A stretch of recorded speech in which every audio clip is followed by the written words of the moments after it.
we finished our summit today and we've just sat through the awards. It's kind of a surreal situation because normally we'd be in a ballroom and having had a dinner and be doing this interview, but here we are in our studio here in London. First off, some big awards you guys have picked up and 5 major awards across the board for the IFGL group.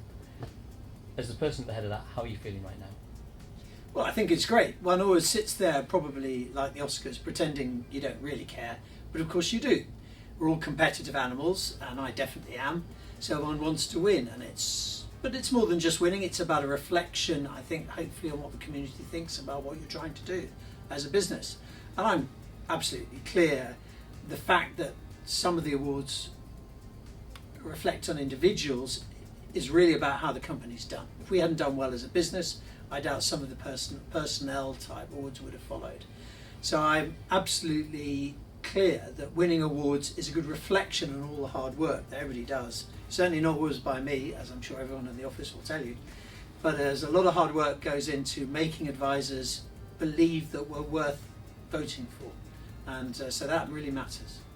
No, absolutely. Now, it's difficult to whiz through all of the awards, but how important was this is the first time having the FPIL brand. How important was it to see an international investment award come to FPIL?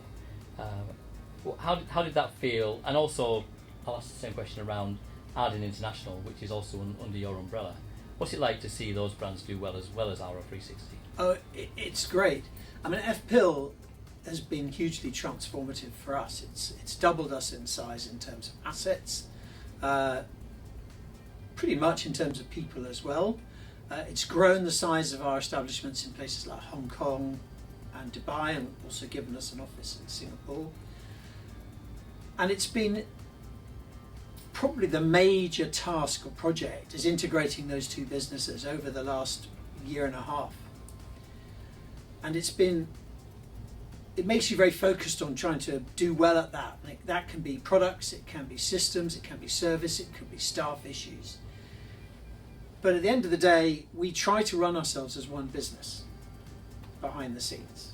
So everybody should feel they belong to the group, and it shouldn't matter to them too much whether they're helping out on an FPIL product or an Aura 360 product. Ardan's slightly more separate, but broadly that's true.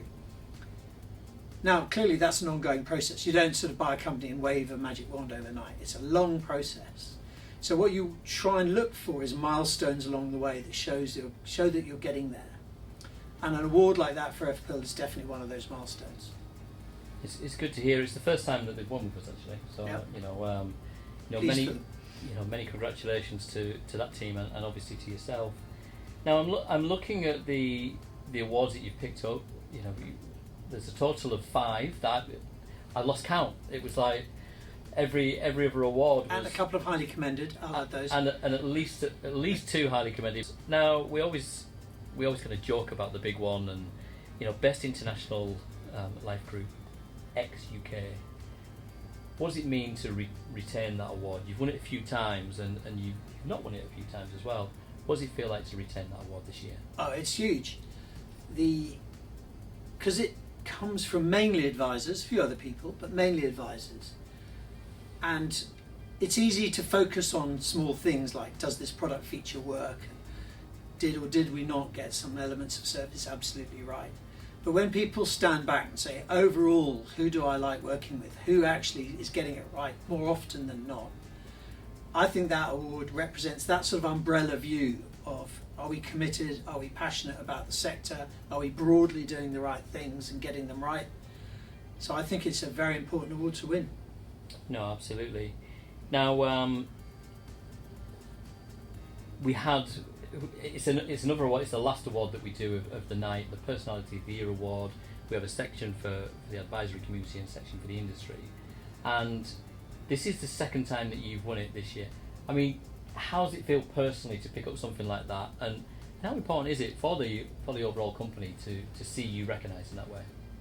Well, I guess it does matter to a certain extent, and hopefully everyone who works at the group sees that by me picking up an award, it reflects on the fact the group have done a lot of good things.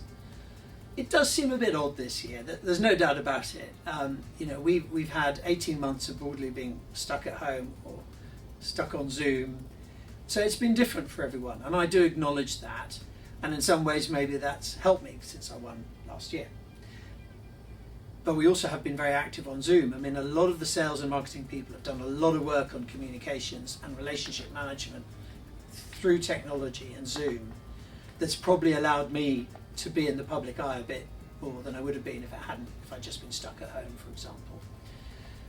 So I accept that it's a slightly odd year for everyone, but I'll take it, and I think it reflects well as much on me as it does on a lot of the people involved in communicating to advisors throughout the year, particularly but not exclusively in sales and marketing.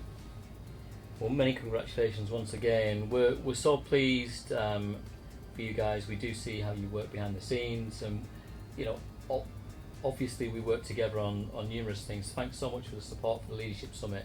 I hope you got some good takeaways from that, and we look forward to next year, onwards and upwards. And many congratulations again. Thank you, Gary, and thank you, International Investment. May we all flourish.